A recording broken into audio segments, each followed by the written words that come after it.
với na hiền thu soi mấy bia lama chúng ni zin report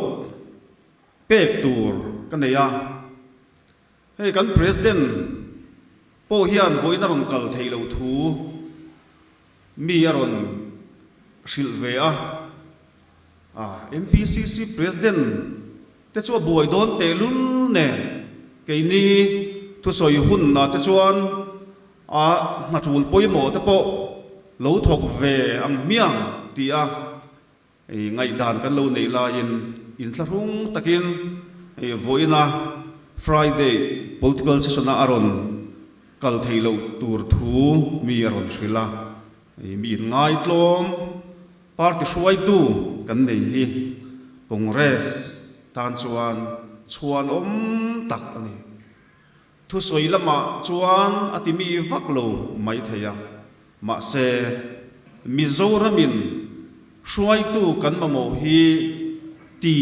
distinction pass kan mamo lo ani ti hi achiang zela thu soi thiam takin kan ram asuai me ka ma se min thlen pui chin ero hi chu buai na hlir ani kum ni po an sarkar main pol sang ten sarkar an nor khuma an minister ten khothen khat vauna ne na anan ti thai chung poin ZPM village council tur poin an than sak du lo ni to tiang chuan phul moya po khan ZPM ministerin thei to pachua avawa ZPM VC in than til lo chuan bia kan har to via wang tia han vau vio chung po khan zoram mi pui te hian ZPM sarkar vau na hi engatan ma an ngai lo tran chu ani der mai hetiang hun hi sarkar kal to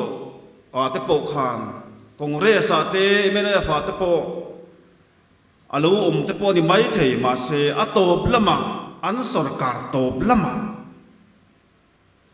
anti incumbency alen tak huna chau khatiang hun khan tong thina ma se enchin sarkar kan thon mek ro hi chuan kum ni po an sarkar ma in kiltin atangin harasatna hi an to mek ani chutiang hun kan ton mek kara chuan kan president le atho puite kai choina zara congress party hian sarkar na kan hai shet ni in ria alom ka ti em ani kan president hian danglam na tak mai aneya AICC conclave convention in Stockholm tia meeting ten tia April niriat le ni kuwa khan Gujarat ko pui Ahmedabad khami chim tur khan kan president howin kan zuk kala Dr. Malsoma ka treasurer te tin puzodin tluanga MPCC advisor te tin pucs thanga kan general secretary AICC in charge te tin Dr. Zodin Henry Zodin gena pachuaw All India Professional Congress suai tu thin te nen kan zuk kala Gujarat PCC te ain buat saina achakho maya dariat le mi som panga vela Ahmedabad kan tuma kan thlenna tur hotel an lo ruwa man fel veka PCC president te thlenna tur kha 5-star hotel an lo ruwa man saka ti chuan kan president kha kan han drop phota ti chuan ke ni thlenna tur lampang po kha 5-star chu ani ve shim karin na chan chu an breakfast atui mai akim boxia omlo po hi omlo ni chutiang hotel nuama chuan Gujarat PCC 10 min lo thlen tira min lo duat khop maya room khata pakhat zel kan thlenga chuan zalian takin hun kan hmang chowa April New Year kha extended Congress Working Committee meeting hun kha ni a kan president po avatela heti yang hun na hian CWC hian chin dan an neya mobile phone zong hi an lakhom sak veka achunga official photographer atan an ruat big tan lo chuan thalak kha a thei velowa an lo lak to heta Congress Facebook page velan lo da kha kan lo mu ve thei chau ani tu tiang chuan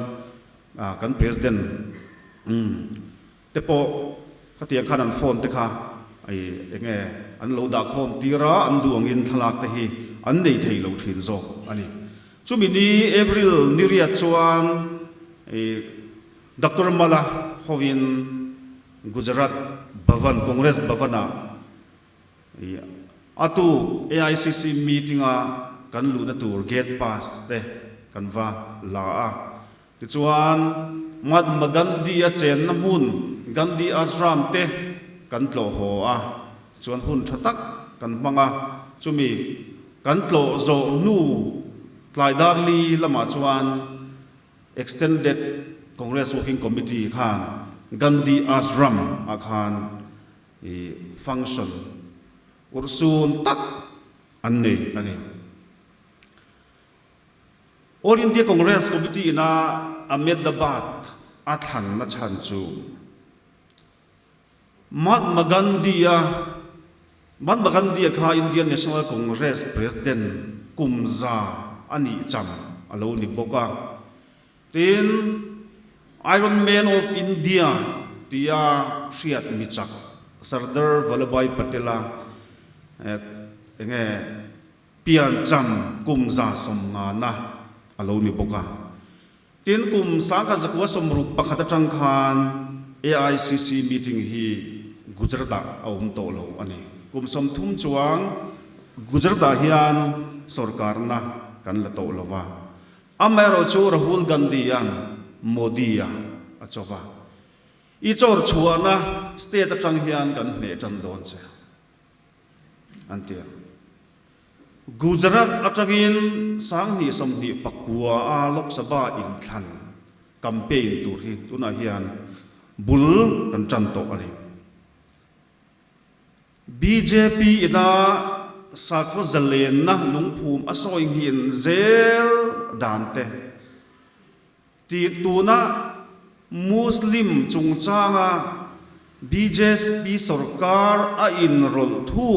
dante an ngai tu hian nakina chon an target tur te chu Christian tele Sikh te sakhotlem zok betu te hi an lan nge don ti hi chiang mai ani tun hai lo pa uak bil an pasa musulman te an thinri ma achan chu ama in Central Work Council a hian Muslim hlang member nam thina ma se he bil an pasta ka ro hi chuan mi som pani non Muslim anom to don ani member som ni pahnia member som pani kha non Muslim an to don ni chuan state work bila chuan member som pakhat ta member pasari kha non Muslim an ni don ani sinot ro rel sa nga hian le ko ran dang te ro rel sa nga hian an ko ran mi ni lo te member sarkarin ruat lui theina dan pasta sela an ril ru an dan tur chu asriat mai ani chuwang chuan AICC huna khompuya resolution move to pupares danamia an war taka aron soi pathum kantar lang khachu Congress India rama asarkar lengai asarkar lo chuan sako zalen da soing hinin na oma nam tlem zok te tan himna om lova chuwang chuan India ram hi ram ho sa in siam chole tur chuan Congress party hi asarkar anga yani nam tlem zok te ra be na nam lian zok ten nam tlem zok te le thil ti thei lo zok te an chung tlak na ram ho sa le ram thil ti thei ngai lo ani ret pan hi na chuan India hian mana British lak atangin zalen na lo thling takin kan lo sual chuak to wa tuna hian BJP ro rel na tang hian zalen na kan sual non le nga yani Congress President Bukhar ge point Congress zong ta hi come out of your homes change is awaiting for us in na tang khan lo chuak theu ro ule dang lam na India rama khen tir turin in theu atang khan lo chuak ro ule ti in challenging takin thu asoya chu kan tan chau na ani tela pathum na chuan Mahatma Gandhi ya pian na mun Sardar Vallabhbhai Patela zlozik chuana state Gujarat atang hian he zalen na BJP lakatanga zalen na hi kan sual tan turani tin resolution move to khan war takin asoi ani tichuan April ni kuwa chuan SCC meeting kan han tela tam khop mai Sabarmati lui pui kam ma nge pandal lian pui mai lo zara esin an lo chem huo mai Congress kan var su mai ni tiang chuan hun chatak thlok thak tak kan hmanga chumi zawa chuan Mission for Christ ina missionary anda nula du kimi a chen na huna kan president howin kan vatlawa thate kan lak puya tin BJP sarkar huwa an rong bol dan tlang pui te po report ape boka tichuan atu April Disoma dam takin Mizoram kan lo thlenga kan cham chung zong le kan zin chan tir le kan ho lampang ka ril ruwa reng chu pusi es thanga ai mai chana in fak te hi nuam lo atia ma se ana hiatin ne emaya airport a keini man ho bak lenga kal lok ngai chang ka kan lo ne ya ma se in line vak ngai lovin all sam takin security gate a hovin kan paltlang thina amo phurna a len thakho maya amang hian keini hian mo phurna len turin hanin siam rem so zerila ti hi ke ma chuan commitment amma tanga kalo nei ve ani a lo mo phurna len duna thilung za som nga kaput chuan ani hi chuan za he apu in la thina a chunga team ai opoin lom thu ka soi du ani ti chuan hemi phe hemi zul chu yakan soi du chu he Congress party chu Trump ni eptu party ya kan lo thuta a kan sarkar lo chan hi ngun takin kangai tua thina candidate nei that konga party dang a in kan chelo policy zor tur han khai kin tak ila MNF SEDP ZPM hand holding policy le Congress policy NLUP po chang pui na po khai kin ila kan policy kha achung nung lar ani bel chian adol bi candidate apo congress candidate te khan tuna ZPM MLA te ne na han in khai khin ra la po hian congress candidate te kha an chuan lor lak ani ti hi tun hu alo lang chiang zel ani karil ru chung ril akapom thei mia lo khat chu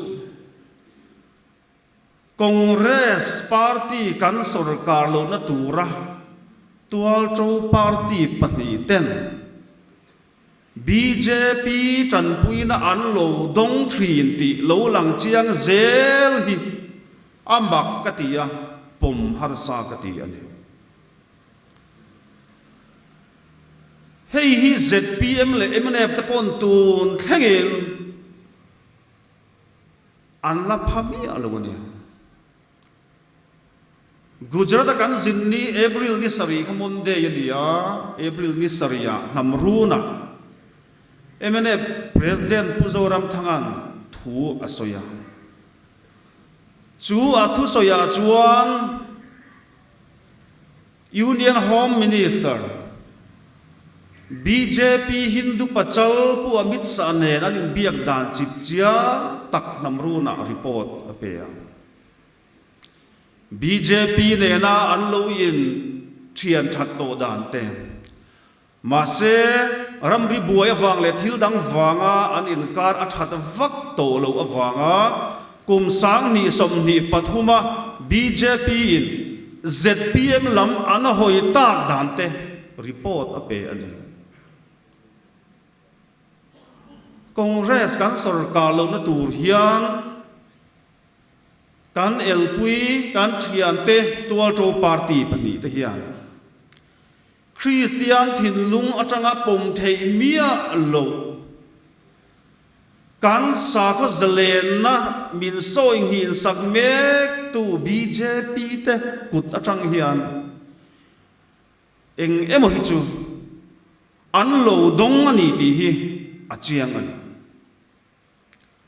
MNF po hian an chan ngam mia lo thu pakhat an ma chon towa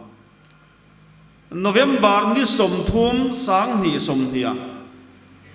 COVID tripuya han ziom chaudeu khan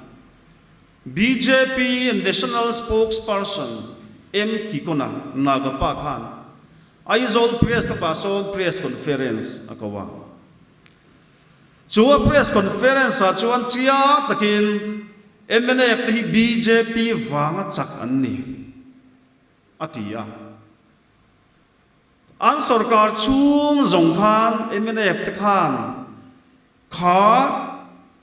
ki kona thu soi kha voi kha ma an chang let lo ani ki chuan tun ha ya MNF president in April ki saria ZPM le BJP in zomdan Congress asarkar lo na turata na tual chu party ten rem chang an lo lak dan chu alo saita i chu hi ngoi bo pui chi a ka ngai lo ani ZPM chunga po hian Christian thinlung pu a politics khel an omin karing ma se ZPM chuan tun thlangin puzoram athu soi kha an la chang le du lo ani Christian thinlung atangin BJP kan sakhop zalen na soi hing tu India ram hi Christian ta na ram him lo siam tu khovela hian Christian ta na ram him lo ram an than chua top te na India ram tilang thin tu BJP atanga puan nuai thil lo don hi Christian thinlung atangin adam thei lo ani chuwang chuan Congress party chuan he thil hi ingoi bo pui lo wang u Christian thinlung pu putna atangin tuti rual chuan BJP in tu te mon ron puya tram khat chu an sarkar le mai sarkar in ring takin saski sum cheng vai bil stil nen chema se an tlale ve tho ani anon sarkara ma se tram ni an sarkar thing big lo ani tu tiang chuan tuna ZPM sarkar ko hi chung lam mal som na hi eng chen nge antar don ti hi hunin alaron shil tura nga yela amma ero chu tuna z kum ni pon la sarkar ma a pol sang ten ZPM sarkar an nordan kan ngai tu hi chuan Kongres na kan ti tur chu sang ni som ni pariata sarkar nge tur huai sen taka be chia kan maba kani huai sen taka be chia kan maba chu chuan mal som na king don ani pathian in mal min som karing ani tiang tu chu Mizoram a hian eng isu nge tur la ya lar an ti chuan pakhat na chuan so thing ani phot mai te ro so thing an lei dan te han ngai to in April ni som ni pakhat atangin an lei thale do na tuna hian an cho sa Mars thatira an cho sa so thing vuai lampang to khatuna hian an lei ani alei an sal na tur nen an sal na te nen na an in biak fel phot lo chuan so thing cho thar an phal lo tuna hian an cho sa an lei April ni thum le ni li khan Troy East hei pu do te hian Troy East lampang hi lo han block lot Troy East block lo han en kol ve phot mai te an tia ti chuan Troy East chu April ni thum le ni li khan kan han tlowa pu John lal hak zuala MPCC secretary te tin pulal nun thanga panuna East tui puya kan Congress candidate sanghi somni pathuma mi te tin pungur zidinga sailo kan executive member mizo palar pulal thang fala fa te tin puar vanlal vena executive member kan nei te tin ADCC secretary tlangwal Jerry vanlal him puya te kan nia kita mahila president pinungin minlo mi khuala ayina chokan han ei tlaka alom kan tia in pek na en ton tlak le in kan ria rual lungte mual pheng te troi zo te mai te len chim le si fa kan han tlawa si fa hi chu chal fil bial ani a rual lung kan han tlawa bithi an lo nei chuin thatakin min lo dong songa an hola an han lu ta so thi an lo da vum nur mai an sal thei lo an sal thei hun tur an selo ani chu April ni thum chuan Mars thatan tira an dalai chuan so thing beg an man ong ser sura hi chuan ke chi somthum pakua tangali ni te a khatra nin kan no ve thina ti beg por pap pin ma se April ni thum chula kan han kal chuan alo thol to ke chi somthum pani thum ti vel bak ani to lovang alo mom deu tan to aron chor chuak chho tan to chu tiang chu ko ta thok tu ten lo mang ang ma so thing ZPM flagship policy beidon na thlengani mual pheng hola kan kal le kan yu ni choi tu te ne ta po chuan so thing an lo da vum le thur mai mual pheng hol chu troi zo te mai te len chim te na an sal khom na tur kha ani a ma se an sarkar na le sak thei le hun turan hriat lo awangin mual pheng hola po chuan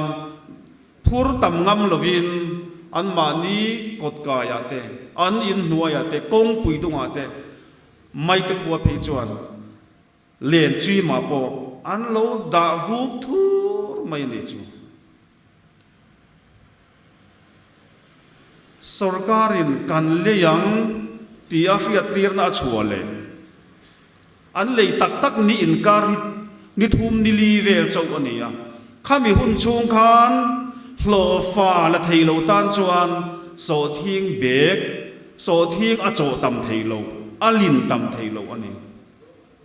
นี่ข้าตาปัดลิงอินโซทิ้งชัดตักตักอังจีฮิจูเบกทุ่มเบกลีเวลบักอลิงมันไงโลอันนี้จะมาจนไม่ท้ายโซทิ้งจิงเวสีชัลเวดูมาเซโลฟลากนัตัวในโลตันจวนโซทิ้งอัฐตำเทโลอันนี้อันเลยหุ่นชงคันเบกนี่ตัวเบกงาแต่อันชัลเทโจกนี่ควินตัลสมนี่จิงคันจุดที่ยังจูตัวน่ากันดินมุนอันนี้ที่ชวนคอนเกรสปาร์ตี้อินาดรมาลาติปอนอันหันโบซุยที่ชวน agriculture minister ชวนเอพริลนี่สมหิปขัดอาจารย์เลยจันตุรค่ะอันพวงเลงดมายาตุนาเฮียนข้างเอพริลนี่สมหิปขัดนัวอันเลยค่ะอามันอันละเปโลโซทิ้งวัวอันเลยโซทิ้งทาร์โจอันละพันโลจุดที่ยังจุดตัวนะ ZPM สรการินากุดนัทกตูอันทุสอยโอยโซทิ้งจริงตูแต่อันสอยสักดานอันนี้อันริลรูเฮียนาปัดลิงฮีอันจับโลเจ้านี่ดิกตักจวนปัดลิงหันใจจูอันตีเอพริลนี่ทุ่มเล่นี่ลีเวลแต่จูอันฟาเตสคูลยูนิฟอร์มตัวสกูลแอดมิชชั่นตัวอันบวยปุยหุ่นอันไล่ขานี่อาจารย์จูเอพริลนี่กัวนี่เรียดเวลาสกูลลูจันเล่อันนี้โดนวางขานเขาเทรนกระตาพิจวนYMA อินาเชียบนิฟันอัคอนหุ่นโปอันปดเสียละนี่กูน่าทกตู้เต้นโซทิ้งจริงตู้ไม่ท้ายฮัสตักเต้นYMA เชียบนิฟันเปกตูอันโลในโลอันนี้จูอลุงเชียดทักสิจริงรู้อาเรตเขสาอินจริงรู้อินกดกายเจงสมงาอินกันเลยสังเจ้าติตู้เตะทุสอยโอยาโซทิ้งจริงตามมาเปียงอันลุงงายชัลตูในโลเปียงอันโลไม่หมดตีไม่ตูรินทิ้งตั้งอาจวนมีปุยเต้นเตียงจนหุ่นอันมังเมกอันเฮลท์แคร์จุงจางตัวเตหันสวยกระดัว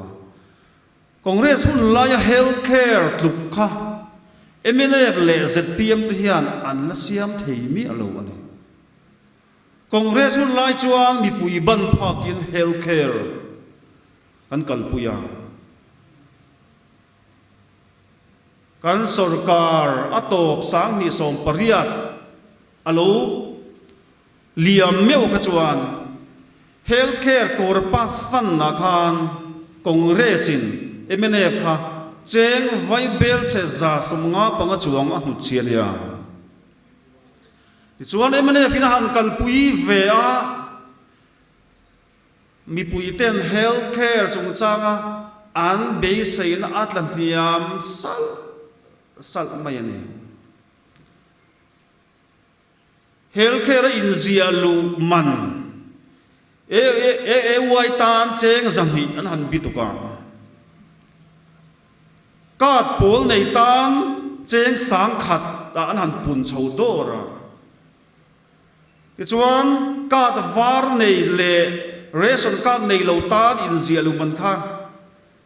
เจงสังเหียอันหันปุ่นดอระนี่กันเป็นเอฟขาน SEDP อันกัลปุยไทยมูมัลซีลงขวตัวละสุมเลงวากอัตเลมเราปุยเสีย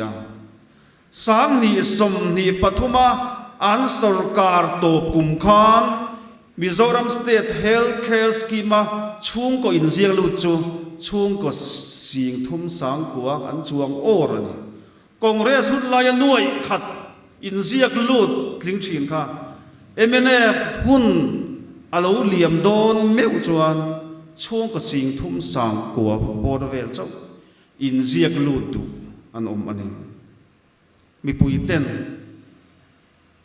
healthcare a in zia lu kha a that na an mu thei to lo reng reng ani tuna ZPM sarkar in kalphung thar healthcare kan ti mai Mizoram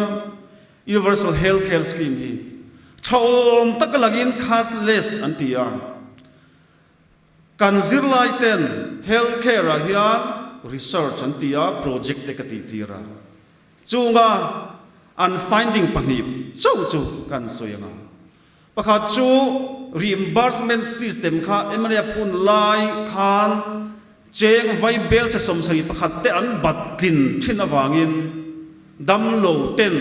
har san na satak an to ka reimbursement amon awangin dam doi tha in enkol chun zom theilo tam tak an omani chu wang chuan reimbursement system hi chu MNF hun lai khan a thalo ti kha an mu chua ania chuan cashless hi chu a tha an ti ani out of pocket system hi chu thalo reimbursement system kan ti kha cashless an ti chuan panhina chuan a package system hi siam thadangai bok an ti a sarkar red le private hospital rate hi in pom tlan thein siam ani lo chuan har sanna om don ti hi an mulok ani ti chuan kalphung thar healthcare chu lo chuak ta chuang takin an han tlang zara in zialu man an to em khopa MR bill thailo sarkar na thok ho phei chu bar lui an nia pensioner ho po bar lui an nia kan he na ration card attest turan lo kal thina an ron soya in zialu lo ram kan tuma ma se min ko khoma tu na in zialu lo chuan nakina in zialu le in du pon late fee in choi tong min tia chuma chaka in zialu phut mayange tin she takin he barlui healthcare hi pensioner hovin tuna hian she tak chukin an in zialu tani sarkar na thok MR bill pa ngai thei reng te an han barlui le boka an tan pum ngai na om lo a chan chu thatina an hlotanga kat tur hi sing chuang fe kum tina an pe tur phei chu sing chuang fe a thet mi chu tam le tu kani an tan pum ngai na om lo wangin tuna hian dan manga khin le dan an ngai tu me kani an boi pui me kani chuan mi pui tan in zialu thei hi cabin a general ward a turta cheng sang ni zanga MNF hun lai ai tam dei an tukle ta semi cabin a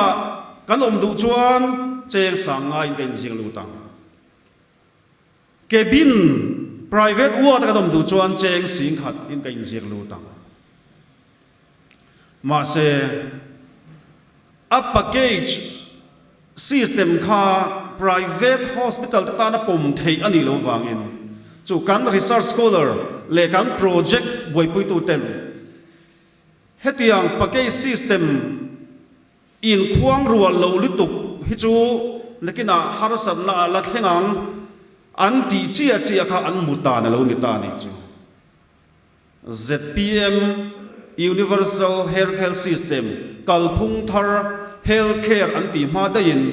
low package system lituk hi chu low package rate hi chu pom thei ani lawang ti research mangin research tak mangin research based ti ringot ni lo research tak mangin kan nauten an lo mu chuang dai to ma se low package rate mangin anan tia sarkarin x-ray rate cheng zathum lo lata se private a sang khat te lo ni ta chuan dam lo in cheng za sari kha a sen tho wangai pom thei ani lo din private hospital tan po sarkar rate kha pom thei ani lo dam lo tan phur rit ani bok chuwang chuan he healthcare hian chung ko tam tak tan har satna alo then ta in thian te dam lo benezarate in tlo thina trinity ate in tlo thina ZMC ICU omdu mingziak so an tam ni tu kani kan na kan u ten rom kala ZMC IC wan chang si lawa nge ngai sia tlar thadul to ni civil hospital ICU omdu tlar thadul bil thei na chun ani sia arab tha damlo ten antor dan hi arab thak tak ani chuan he kalphung thar healthcare hi mi pui ta na damlo ta na phurit siam tu ani awangin pathian le pui zara congress party kan lo sarkar le ani chuan kan president zom takin mania asayang khan mi pui te ban phakin kan siam le don mania pulal soda kan president nen kain huwa kan soiduna ZPMI chuan kan ti thatheyang tiro atiani ZPMI chuan healthcare system aringot po hian kan ti thathei don chiang ani chuwang chuan thei top i chua zelang kan ZPM u naw te hian sarkar non le chu antum ve khop ma mase sarkar non antum dan hi sarkar kal to te soi sel thiama ringot ain hatin ka hria mi pui te ta na rong bol tak tak du na hi a om lo emoni chu o ti turin an thu soi ya hian hlin tur tak hi hria thiam a har thin ani maso na rurel din tak tak tum ta se central hian project an thelu thasup sup turani lain tun thleng chuan centralin mason na rurel kan thelu aron pome tia han soifa tur hi an nei boxi lawa Mizoram sumle pai din mun siam thattum tak tak ni se chuan political appointment pe an party ho tu te sarkar atanga hlola tura an siam zong zong hi an nuk let vek turani heng ho hi an appoint ta wangin sarkar atanga hlola tura an party ho tu te an appoint na sat awangin sarkar in rel bol na sen so hi asang em mai chuwang chu Mizoram sum le pai din mun hi siam that tak tak an tum long sarkar zar zotir an tum ni berin ka hria chuwang chuan ato ber kan soi du chu congress hian huai set takin i bei phut mai te u kan senior te hian keini a patuai tirte badawa ho te hian kan thil ti te kan malak tur te phur takin min soi pui te u min fui phur te u min chau phur te u huai set takin kan beyang hei tuna phi chuan ZPM le smuggler te in thun zom dan hi rin lel na mitin kan thlir thup bai ni zoram mi pui te hian thala ka lo chuaka smuggler then khat te chutlang le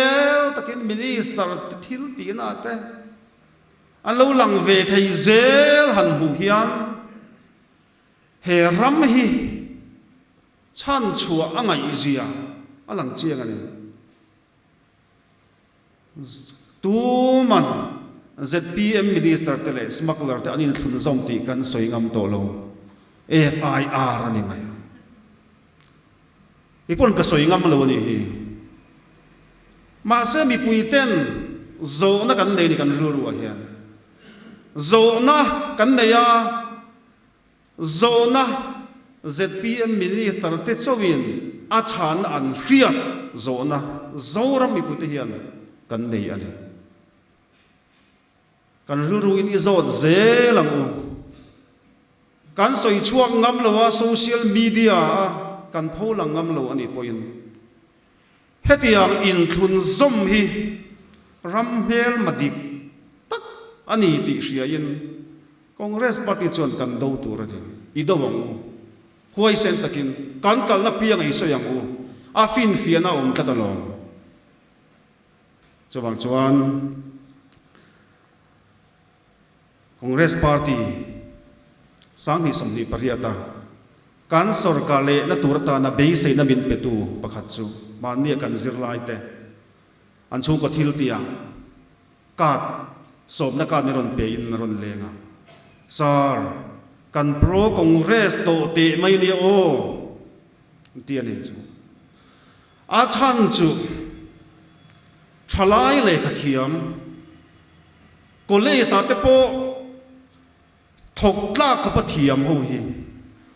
tuna hian be dong tak ani Congress hun lai chuan sarkarin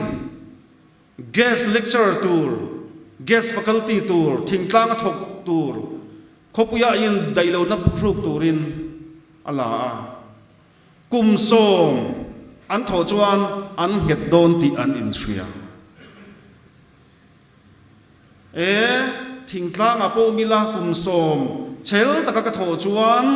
kalom man ka hudon ka het don tin shria dawangin Congress le MLA phun lai khan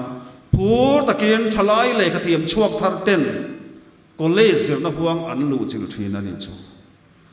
chu tu na hian kan education minister hian ati to veka thingtlang college aizol khopon college guest faculty ni tura lo cheng singli borvel lo tura mi in lua tur zong chapa wa vai hi an mahun an thlir an pe to lo ni chu ma cha Congress in sarkar le ngai thalai te tan in sarkar le lo chuan thalai le khathiam te hi kan room tlok don an ti tat ani kan tan chona ti te se mani education minister in sarkar kal to ten zirna min khen pui chin hi a che ma du thua sam lawati in a soi sel min kheng let vak ani chu apoi kati ani po Mizoram zirna noya sei lian tho ani a chuana zirna iti ne a soi sel thei I thalowe ti in va chale sta ila a thin rim hle ang tu ro ma se zirna hi chu cha filor thazel tura mason zel tura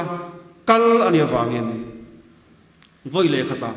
a that thut thei chuang lova tian mason zel tur zo kan nia kan no pan laya zirna ai chuan tuna zirna po a let fe in a thato chuan tuna zirna ai hian nakian kum som kum nga nuwa zirna chu thale zel turani in soi sel tur kan omlo achan chu he zirna hiya mi huai sen tak